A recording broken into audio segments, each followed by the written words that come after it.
Is this rolling? Is this set hot? Summers, this is Derek Dillinger, the franchise of AIW, the director of the production, the Neon Tarantino, Derek Dillinger, and you're listening to Wrestling Chairs. Cut. Taking your way in the world today takes everything you got. Taking a break from all your worries sure would help a lot. Wouldn't you like to get away?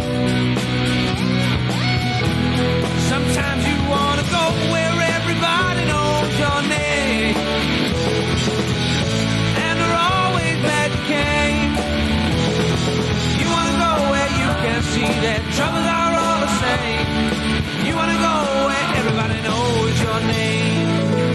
And welcome back to Wrestling Cheers, where everybody knows your name. Well, but we might fuck up the show name. This is Wrestling Cheers, where we like to talk about things going on in Northeast Ohio independent wrestling scene. We preview shows, we review shows, and sometimes we even have interviews along the way. This is a review for AIW's Go for Broke Episode 8. I am your host, Justin Summers, and Wrestling Cheers is brought to you by the Trending Topics Network and Midwest Territory. Please rate, review, and subscribe wherever you listen to this fine podcast, whether it be Apple Podcasts, Google Podcasts, Stitcher, TuneIn, YouTube, Spotify, iHeartRadio, Pandora, Amazon Music, or Podbean, WrestlingCheers.podbean.com. Find us on Facebook, Twitter, and Instagram, Facebook.com/WrestlingCheers, Twitter.com/WrestlingCheers, and Instagram.com/WrestlingCheers. Email, if you so choose, desire WrestlingCheers@gmail.com, and we have the merch store over at whatamaneuver.net. Like I said, this is a review for AIW's Go for Broke, Episode 8, and we got the show title right this week. As you're hearing this, I have gone back and edited last week's episode where I fucked that up, but as I'm recording this, I haven't done that yet, but it will be fixed for next week for anybody who listens in the future. I don't know why I said Gauntlet for the Gold. Maybe it's because of the G's, Gauntlet for the Gold, Go for Broke, God, whatever it fucking is. I fucked up. Shout out to Stacey Silvers for pointing that out and being the first person to point that out to me the day after the show was released, so big props to you, Stacey. So, much like all these Go for Broke reviews, it's the same panel. We have Charly Butters. Yeah, I just want to say that I was not making fun of you because you messed it up. I know people kind of thought that's what we were doing, and I wish we were that cool to catch that and do that, but I think the reason why you did too is because we were talking about shows right before we went on the air about, like, do you think we'll get all the marquee shows this year or not? And that's probably why it got stuck in your head. And we have Jay Gold. How are you? So yeah, we totally fucked that up last week.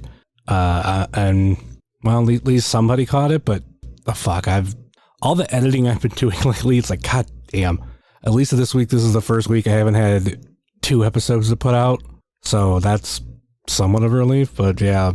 And not to mention, when we record late at night, man, it's a thing that can happen. That's the other thing on top of it too. The past couple of weeks, I haven't been getting to bed till really late Monday night, and then I wake up, go to work, come home, eat dinner, watch Go for Broke, and then we jump on Skype. Like, granted, we don't start immediately after like we should. There is a thing in podcasting of warming up, which I think people don't think about a lot, but sometimes it's just having conversation with whoever you're going to have conversations with.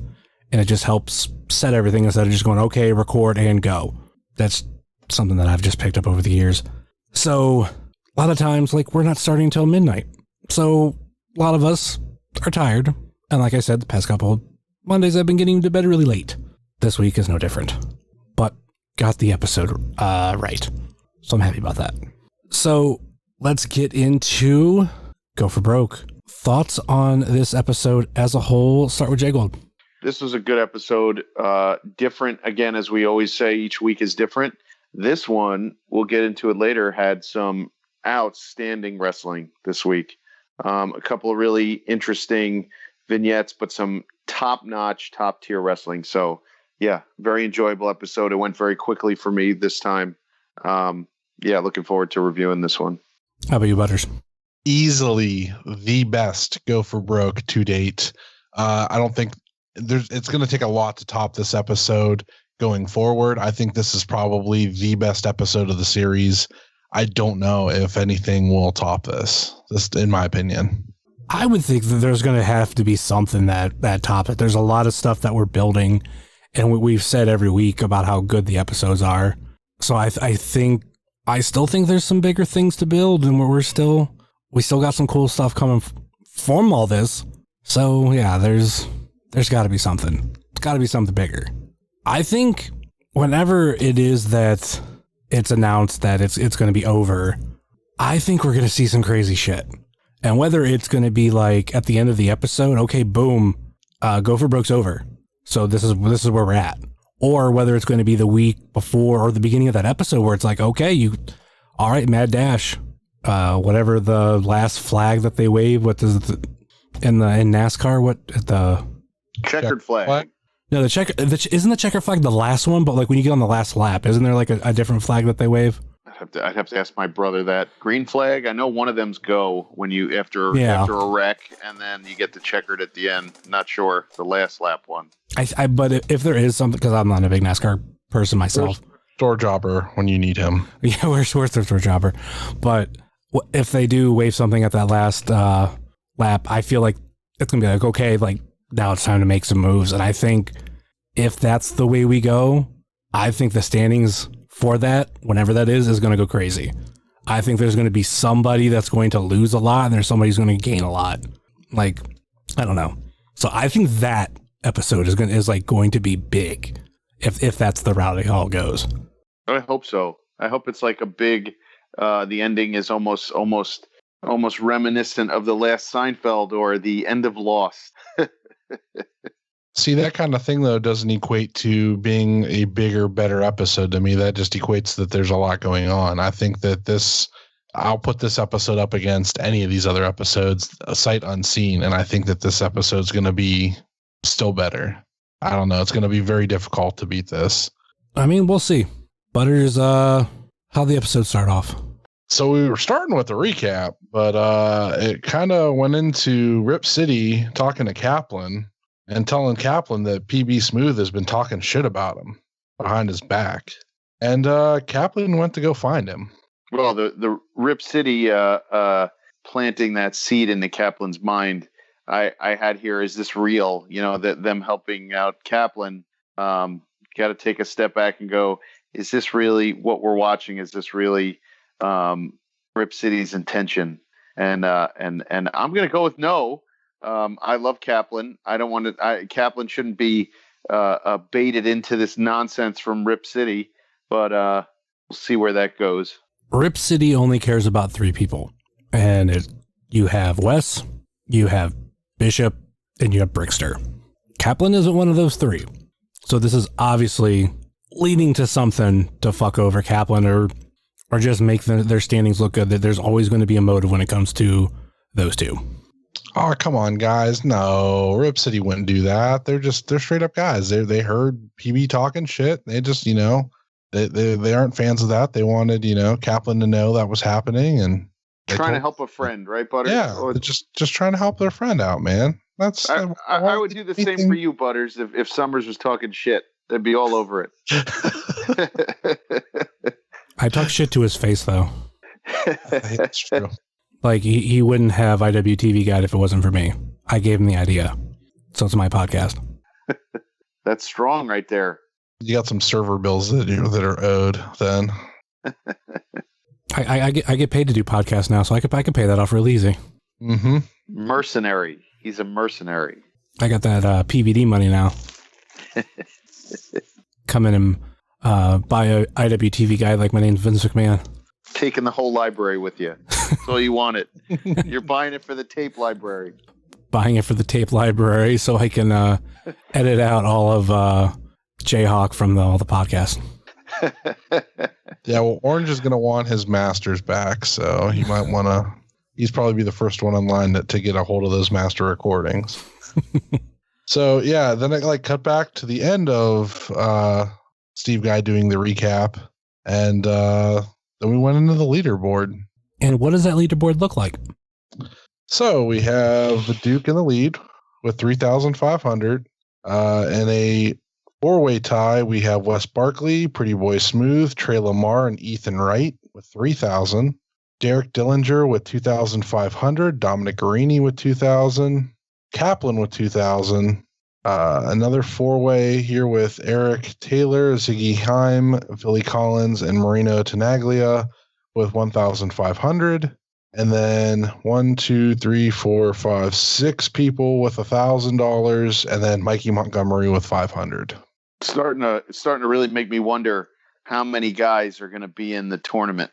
Really is. Looking at that board, there's a large clump of people all stuck together, and then I'm just trying to figure out. The more I watch, the more I'm trying to figure out how many they really want to go with. As far as talent in this tournament. I mean, it's got to be at least 8. So 12, I don't know. That might be too many. So maybe 8 or 10. Not sure. I just know that there's a lot of people kind of bunched up with the same amount of money. So they better figure out how they're going to jump up and how they're going to get in. I can't have Derek sitting, 5 or 6 down. We got to get him some money so that he sticks in there. But I'm not sure. I don't know what your guys' opinion is, but I mean, 6 is not enough. 8 is a sweet spot, but that's only going to give you 4 matches? Is that what 8 is? 4, 6, 7 matches. Is that what 8 guys bring you? So what you're telling me, Jay Gold, is that you are gonna find a way to print Biggins bucks and then give them to Derek? Is that what you're saying? Could happen. I know a few people who own a printer. I can't do it on my work computer, but someone else could help me. I think my neighbor can print Biggins bucks for me. I'm just trying to figure out how many guys are gonna squeeze into this tournament. So Derek will become a mysterious benefactor. No, he will be benefacted. Mysteriously benefacted. Yeah, Jay Gold's gonna finance all their snuff films going forward. It's like 8mm, but with rust. I'm in my viewing room in my basement, right next to the oil tank. That's where I like to watch the snuff films. Put on the GIMP mask and just take it in, breathe it all in. Oh man. All right, what happened after the leaderboard? We got an Eric Taylor vignette. I personally love this dude, by the way. I think he is really growing on me. I didn't know he has a very, very good put together personality. This whole show has made me really like the Bitcoin Boys a lot. And I think Eric is the standout for me. It's not saying Mikey's not great either, but I think Eric is my standout out of the two of them. And the vignette just kind of helped me, kind of like him even more. But I'm a giant fan. I'm becoming a very big fan of Eric Taylor's. Yeah, Eric Taylor had the Metal Gear Solid storyline going with his dad being Silver Fox. And yeah, good stuff. And his dad is Kevin Nash. Seriously, look at him and think Kevin Nash and you can see it. And I heard people say that before about him. I think it was at the Hell on Earth that Kevin Nash was at. People saw Eric's dad and legitimately thought it was Kevin Nash. And then once I heard that comparison, I think I seen him the next day at UXWA. I looked at Eric and I was like, oh yeah, I fucking see it now. I see it. Yeah, he looks almost exactly like Kevin Nash. And then after Eric's vignette, we got into the first match. Eric Taylor versus Dominic Guarini. And this match really set the pace. And I don't know about you guys. This is where I was like really surprised. This is like the first time they said since his debut that we've seen Eric in singles competition, and obviously going up against his teacher and one of the best in AIW. This was pretty interesting to see. Butters, what were your thoughts on it? So his gear, Eric Taylor's gear, was different than what it usually is. It almost mirrored Dominic Guarini's, and I said this on Twitter. I'll say it again, and it's true. This felt like Owen versus Brett from WrestleMania 10. There was a lot of like vibes from that constantly throughout this match.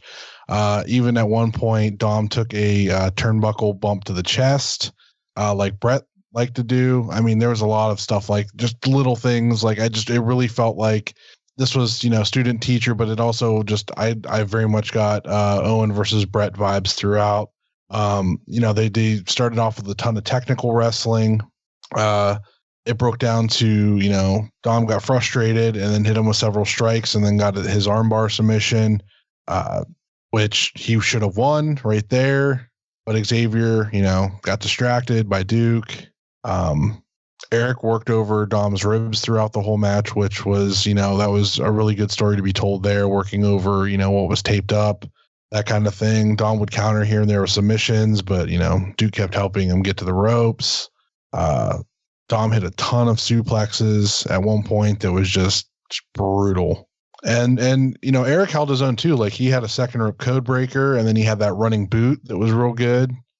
This just was all around an excellent match. This was definitely probably the best match of the series. That's why I'm saying that this whole episode as a whole was probably the best, because this was probably the best match of the series, and it's going to take a lot to top this match. Yeah. This one was a star-making performance from Eric Taylor. Dom's streak of matches that I have seen, I think you guys could say the same thing in the last, 5 months, has been, I would put his run right now up there with Lee Moriarty and a few others, as far as just pure wrestling, just pure wrestling, technical prowess and entertainment value. Dom has put on the best matches pound for pound out of any independent wrestler in the last, I would say, 4 months, at least since WrestleMania weekend when he did that match with Koo and Finjuice. Dom is on a fire hot streak right now. Every one of his matches are entertaining, and he made Eric, and Eric made him tonight. Eric was just pushed into the stratosphere with this match. Great match, really athletic, really, really fun to watch. Had no idea who was going to win. And I liked Eric Taylor's fighting shorts. I liked the fact that he wore something different to wrestle in a singles match. I think those little touches are what makes somebody so much better, where you can see, hey, I'm not part of the Bitcoin Boys tonight. This is my match. I really enjoyed that. And I thought Eric and Dom had really, really good chemistry together in there. And it was top to bottom, just one of those matches that you just couldn't, if you put it on tomorrow, if you put it on next week, you can enjoy 20 minutes of that, anytime. It was perfect. There were no downtimes. There was nothing that bored me in that match. It was just an all around terrific match. I think this is a sign of things to come from the Bitcoin Boys. If we're just seeing this from Eric, it's no knock on Mikey. There's things that I do love about Mikey, and we'll kind of get to him a little bit later. But I think, and that's not really a bold statement, but we're going to see Bitcoin Boys become tag team champions. Because imagine this level of Bitcoin Boys versus PME, regardless of who would win. Because I could easily say PME and I could easily say Bitcoin Boys, but it's going to be, in my opinion, just my expectations, I should say, are PME versus To Infinity and Beyond level. And we're not even to that point yet. And they're evolving. These two guys are no longer like these two snotty, come out with the Duke, vaping in your face, just snot-nosed guys. They're serious contenders. And with Duke, they're even more serious contenders. They don't have to be a gimmick. They don't have to be the guys that wrestle ICP and take the bumps. You know what I mean? These guys are second or third best tag team in AIW. If you go Philly, if you go PME, if you go Rip City, and then right under that is Bitcoin and 40 Acres. I'm forget To Infinity and Beyond. They're on another planet. Those guys are that good. But if you look at Bitcoin, they are just rockets strapped to their back. They're popping up that list. And this just shows you, unbelievable match tonight. Really, really good. So for the first time in Go for Broke history, which has only been 7 previous episodes, the match ends in a draw after hitting the 20-minute time limit. I like it. What happens if there's a draw? I don't remember what the rule was. No points are awarded to either man. Yeah. Oh, it's not like soccer where you get 1 point on a draw and 3 if you win? Nope, nobody got points from that match. Oh, okay. Sadly, even though it was a hell of a match, nobody got any points out of it. All right, Butters, what was next? We got a Hornswoggle commercial. DylanPostel.com. Oh, it gave me such a chuckle, man. That was a good one tonight. Yeah, it popped me to see a new commercial. I mean, sad we didn't get a Time Capsule Toys commercial, but fucking DylanPostel.com. How can you not love the delivery? We've got contacts. We've got a shopping cart. Just so funny. I mean, it's just so simple and like, you know, you got to think like Steve Guy or like Thor, just like this is too funny for themselves. But it was really, it brought a little levity after that intense match. It made you want to like just chuckle a bit. So that was terrific. They need to release that on YouTube so I could share it because I thought it was great. All right. What was next, Butters? We got a backstage segment with Dom coming backstage. Mikey was shit-talking him, basically saying, oh, you know, you couldn't finish him. And Dom told him that he would cripple his little ass. So, yeah. I believe him. Yeah. Here's the one weird thing that I love about Mikey, and I feel like I've said it before, like early in these episodes. With those glasses on, he looks like a serial killer from the 90s. Early 90s, like maybe the late 80s. That's true. So you're saying he should grow a mustache? You don't need the mustache when you have those glasses. Like he looks like he's killed some people, and we just don't know it. He has a few heads in his refrigerator. Few dead bodies in his basement. So that's like the one little small thing I love about him. All right, what was after that? We had a Razor Sharp vignette. Early in these episodes, did we talk about if Razor Sharp was going to get a vignette, or were we talking about if like Riley Rose would get a vignette? There was some people we were talking about whether they would get one, and I can't remember if Razor Sharp was on that list. Maybe because like a whole bunch of people, and I think that the consensus was that we probably wouldn't, and then we did. So I'm wondering, Riley Rose might be the only one we haven't gotten one from. They even did Casey Carrington, but we haven't seen a Riley Rose vignette. He was like he was in like the first 2 episodes of the show, and then we haven't seen him since. Yeah, I was about to say, like, we haven't seen him since, I think, episode 2. Like, he's been in some backstage stuff, but that's it. Yeah, that's it. But yeah, that was a sweet, you know what? A guy like Razor deserved that. So, you know, good on him. It was a feel-good moment, and this show has... one thing I give credit to Thorne for and Steve Guy and just the entire AIW company is that they, you know, something that attracted me to it from the beginning is that they have a heart and they also have like there's a goodness to it.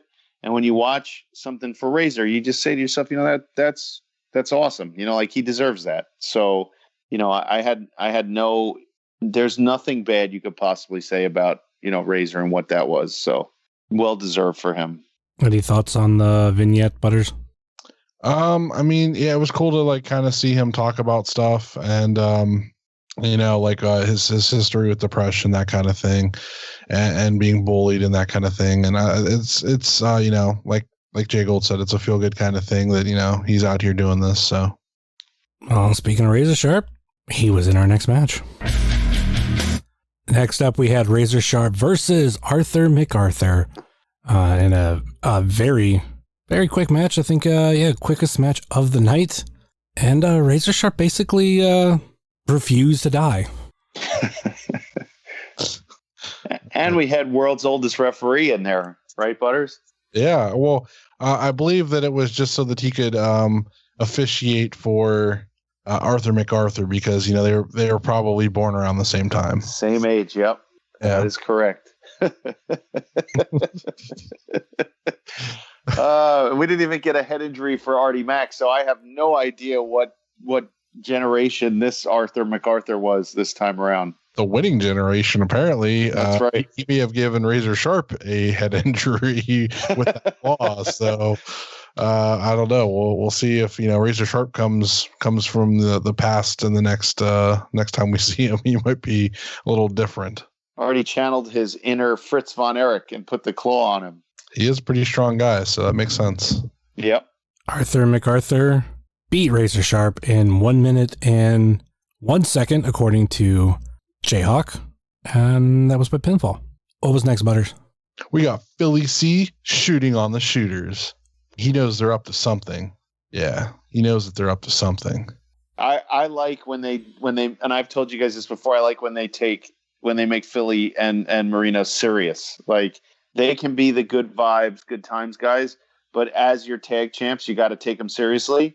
Love it when now I like this aggressive, Philly Collins. I like it a lot. And I that was a perfect answer to Wes, who NWO hijacked, the video a couple weeks ago or whatever it was. So I like that Philly had an answer for him. Have to, especially as tag champs. There wasn't you never saw you never see the tag champs have to take a back seat all the time. The Young Bucks aren't taking a back seat and backing down from anybody.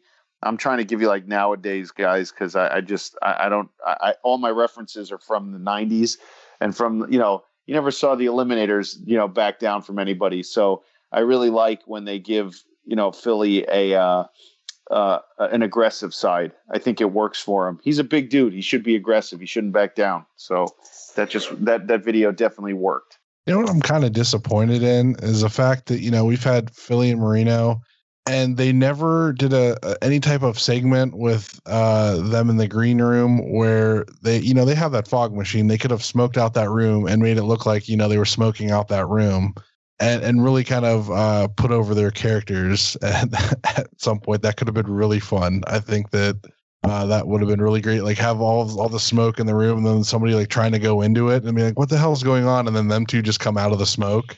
That would have been fucking amazing. I think that would have worked.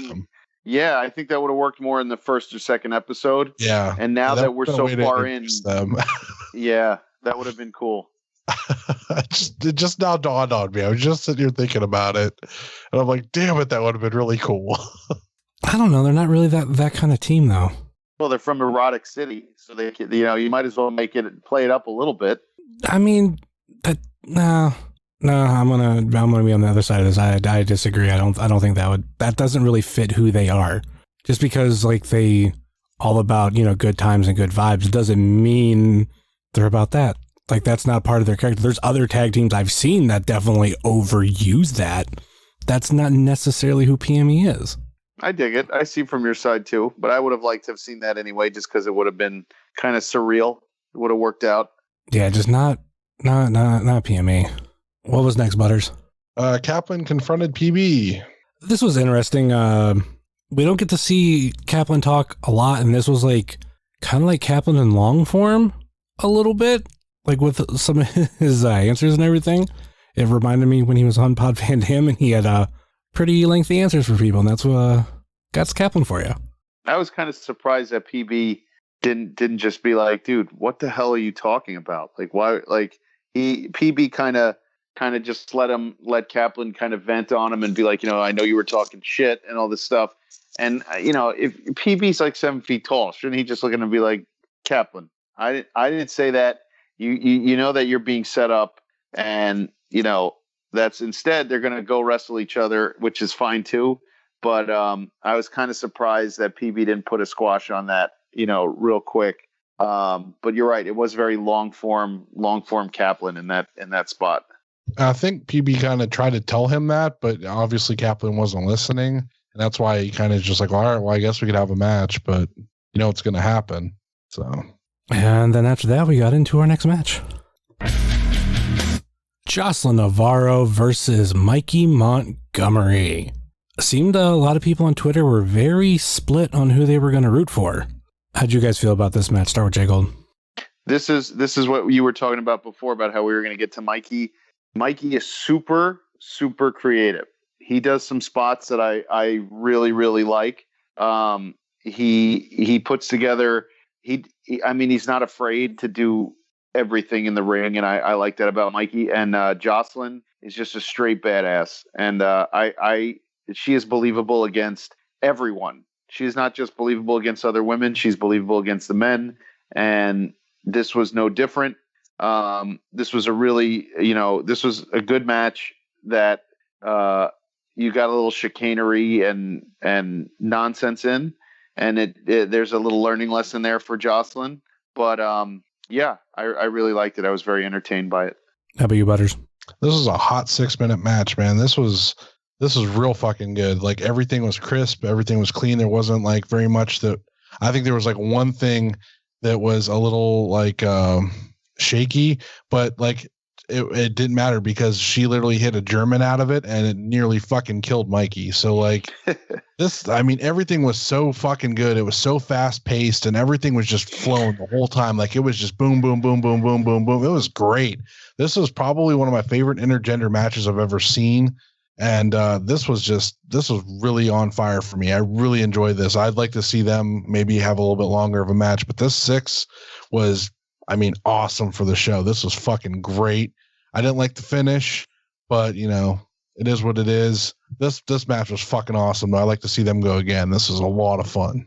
Jocelyn's someone that I love seeing in the ring, especially getting these type of matches. And she's a fighter. I was rooting for her here, but unfortunately, it was Mikey getting the win. Maybe getting his hands on the Haas boot, maybe using it while the ref's back was turned, and was able to pick up a pinfall victory. Jocelyn went for the bit on the interference from Eric Taylor coming down, and she paid the price with the boot to the face. Rookie mistake. She'll learn from that one though. But yeah, Bitcoin does it very well. All right, Butters, what was next? The night Tom Lawler danced atop the Odeon. 2019 Jail It Weekend commercial. Never gets old. Then we go backstage to PME, and they run into Ethan Wright, who says that he will be beating both of them because they came from the academy. Which is a good gimmick. I like it. Ethan Wright, targeting all these guys. I love it. I think it's great. Yep. Really gives them so much more direction. He can act like a giant dick to all these guys, and it gives them a lot more direction. I like that for him. And he's a big dude. You saw him stand up with those guys, and he's thick and he's a big dude. He looks good. He looks the part. So I'm happy that they found a direction for him. What if we see Ethan Wright challenge for the tag titles? Obviously, he would have a tag partner, but who? And I'm not even saying on Go for Broke episodes. I'm saying kind of, all right, if we're going with this whole thing, okay, you're going to challenge for the tag titles? Well, he has to. I'm assuming he's going to join Duke, and Duke will find him a partner. Just not sure where that's going to come from yet. Maybe the Duke finds somebody new to add to his little roster. Well, I want to know how the Duke's going to handle Ethan Wright attacking the Bitcoin Boys because they came from the AIW Academy. So obviously, if his character is the Academy killer, he's going to have to kill them too. So, yeah. Ooh. Oh, I didn't even think of that. That's a good idea. I actually love the fact that you could do all that with him. Yeah. Well, speaking of the Duke, what was next? So after that, we kind of rolled down the hallway a little bit, and we see into a room where the Duke is talking to Chuck and Arthur, and he offers up Mikey and himself against Chuck and Arthur next week. I'd like to see how Duke is going to work with Mikey. Mikey's so creative. I hope that they do some big man, little man spots where maybe Mikey jumps off the Duke's shoulders or something like that. Oh, man, that would be great. Kind of like the bulldog and the little dog. That would be terrific. Duke could wear like a bowler hat and carry and have a cigar. Mikey could nip around at his heels. It would be terrific. Anybody catch the Duke saying that how old he was, and Arthur Macarthur didn't correct him that how old he is? I missed it. I missed that part. I was like, wait a minute, Arthur, you're pretty old too. Like, why are you letting the Duke throw that around on you? You got him. Assert yourself. And then we got into the main event. Wes Barkley versus Philly Collins. This This was a fun match. This is what I'm hearing early rumors for. This is the highest rated main event segment on any IWTV stream in history. The highest rated segment in the entire catalog of IWTV at 10:45 p.m. Eastern Time. All right, Jay Gold. It's unfortunate that they had some technical difficulties during this, and part of the match was missing before the end. I don't know what happened there. I thought I like what they do. I like aggressive Philly Collins. I love it. I love aggressive Philly Collins. If they could keep that up for the next, if they could let these guys go for a year like this or whatever it is for the next, 5 shows as your tag champs, an overly aggressive Philly Collins is the way to go. And Marino kind of playing along and like kind of taking his cues from him, because Philly could be a leader, like the leader. I like it. He's your tag champ. Get in there and fight against the number one tag team, the number one contenders. Philly didn't back down from Bishop. I just love it. And it was just a good match on a night of really, really good matches. Yeah, it feels like Philly like finally found himself here. Maybe not in this match, but like as the character's been progressing, with like knowing that the shooters were up to something and everything like that. He's just been kind of building this character, and we're really seeing that kind of pay off with him, like this whole transformation that he's done. And I really enjoy it. I think that you're right. This aggressive version of Philly is really great. I think that he's like, I'm a monster. He's unstoppable when he's like this. And it's really cool to see. Mm-hmm. Any other thoughts on this match? Well, Jayhawk, as I was looking on Twitter, said this was an upset. I just want to go on record and say anytime a tag champ wins a match, it's not an upset. He's the tag champ. Wes Barkley was undefeated before this. I get it. Undefeated wrestler, man. That's an upset. I get it. Even the Pittsburgh Pirates open up the season 4-0. It doesn't mean if the Yankees beat him in an interleague game, it'd be an upset. He's the champ. He's the tag champ. If he wins a match, it should never be considered an upset. I personally think against the ratings god, it was an upset. Yeah. Whose side are you on, Butters? You can't take Jayhawk's side for everything. No, I really felt that I think the upset part of it here was the way that PME won. They kind of turned the tables on Rip City. Mm-hmm. But it was not, from a wrestling standpoint, I would not look at the tag champ winning a match as an upset, no matter who it's against them, unless it would have been against Bishop. Otherwise, they're like, they're 2 on the list, 1A and 2. You have the intense champ, you have the absolute champ is 1, the intense champ is 1A, tag champs are 2. When they win a match, it shouldn't be looked at as an upset. It should be looked at as you're going up against the tag champs. These guys are the best. So, I liked it, and I thought that I like that the way they won. It just kind of flipped the switch on them a bit. Jay Gold, you're wrong. Okay. Because you're looking at it from the wrong angle. If who won the college championship last year? This past year? I don't watch college sports. Was it Alabama? Let's just say it was Alabama, because I think that's who it was. Not sure. So if that's the case, they're champions. You got to consider them one of the best. If they beat somebody, it's not an upset. Right. All right, they go up against the Jets. They beat them. Is that an upset? But those are 2 separate leagues. Wes is not in a different league. Yeah, division. They're in different divisions. No, they're in totally different leagues. One is college, amateur. Yes, but these 2 are pros. These are pros. But they are both in different divisions. Being a singles wrestler and being a tag team wrestler are 2 different things. That's something that has been stressed here on Go for Broke.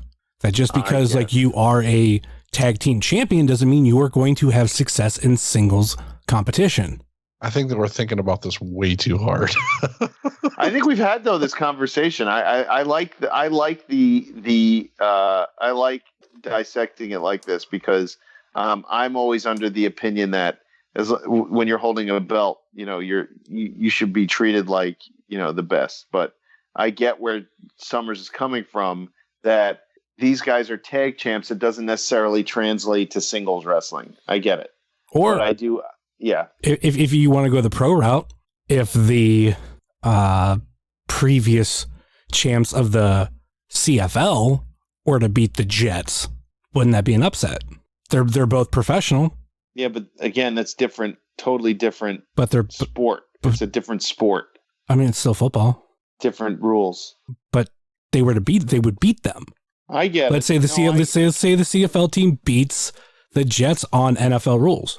I get it. I just like putting them up on a pedestal because I'm a fan. I'm a fan of PME, and I like what they're doing with them. So I look at it more as a very impressive, just an impressive win in a really hot feud that's going on right now.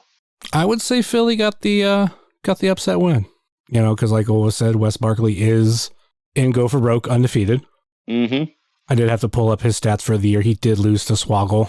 I forgot about that at Hello Cleveland. So not totally undefeated, but undefeated in Go for Broke. So that's kind of a big deal for Philly who's not, like I said, not used to singles wrestling all the time. Right.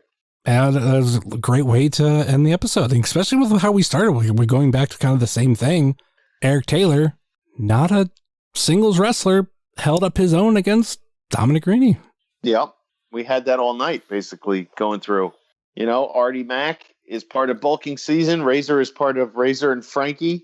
You had Jocelyn was part of 40 Acres. You had Mikey on his own.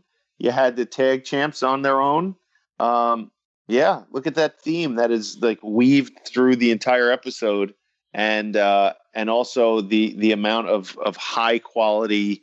Probably, I think Butters would agree with me, the best match of the entire series tonight was Dom and Eric Taylor so far. Yep. And look at that too. Coming back from 2 episodes ago, bulking seasons together. No trouble in paradise. We're not worrying about a bulking season split, at least as of right now. But everything seemed to be fine backstage with the Duke. So maybe it's over, maybe not. All right. Any final thoughts on this episode? Start with Jay Gold. Nope. Just again, different episode than last week. Good matches. Best match of the year of this show so far. And it went quick, and it was and I liked it. It was to the point, and we're hurtling towards the Biggins tournament being announced sooner than later. So each week it's getting more and more exciting. Butters. It's going to be hard to top, but if anybody can do it, it's AIW, so we'll see what happens. All right, last minute plugs. Jay Gold. Nope, JGold12 on Twitter. Butters. Charly Butters on Twitter, and my podcast is IWTV Guide, and you can find that on Twitter and Instagram at IWTV Guide. And, of course, you can find myself at jsummers330 on TikTok, Twitter, and Instagram, much like you can find the show on Facebook, Twitter, and Instagram. Facebook.com/Wrestling Cheers, Twitter.com/Wrestling Cheers, Instagram.com/Wrestling Cheers. Email, if you so choose desire, WrestlingCheers@gmail.com, and we have the merch store over at whatamaneuver.net. Like I said earlier in the show, please rate, review, and subscribe your ever listen to this fine podcast, whether it be Apple Podcasts, Google Podcasts, Stitcher, TuneIn, YouTube, Spotify, iHeartRadio, Pandora, or Podbean, WrestlingCheers.podbean.com, and you can find all the links for all the social media and every place you can find the show in our link tree in this episode's show notes. You can also check out our friends on the Trending Topics Network, such as All Beer Inside, Eurovision Showcase, The Spanish Announce Table, and Wrestling with Altitude. Check out our other podcast friends, such as Pod Van Dam, Super Fantastic Podcast, It's Evolution Baby, The IndieCast, Sobros Network, Biff Radio, Off the Hop Rope, Game Marks Podcast, We Like Sports Podcast, Powerbomb Jitsu, The Spotlight Series, Fully Posable, Doing the Favor, Positively Pro Wrestling, IWTV Guide, At Odds with Wrestling, Best in the World podcast, Marks with Mikes, Dark Match podcast, and Porch Talk. Check out our other non-podcasting friends such as The Store Jobber, The Savage Stash, The Mystery Men, Redline Radio, Mouse's Wrestling Adventures, VHS Party Tonight on Instagram, Happy Hour with Steve Guy, The Co-Host Wrestling Show, Good Company, Toy Hio, Time Capsule Toys, Stay Tough, Smokin' Jay's Barbecue, Wrestle Void, Midwest Territory, Southern Underground Pro, and the official graphic designer of Wrestling Cheers, Moy Boy Designs. That will do it for us here on Wrestling Cheers, where everybody knows your name, especially when you are part of the highest rated main event in IWTV history. Later.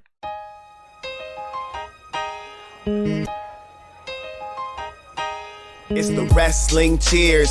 Get up on your feet, brightening your day in the middle of the week. Yeah, you gotta love the show. Yeah, you know it holds a title for the best podcast. Talking wrestling in Ohio.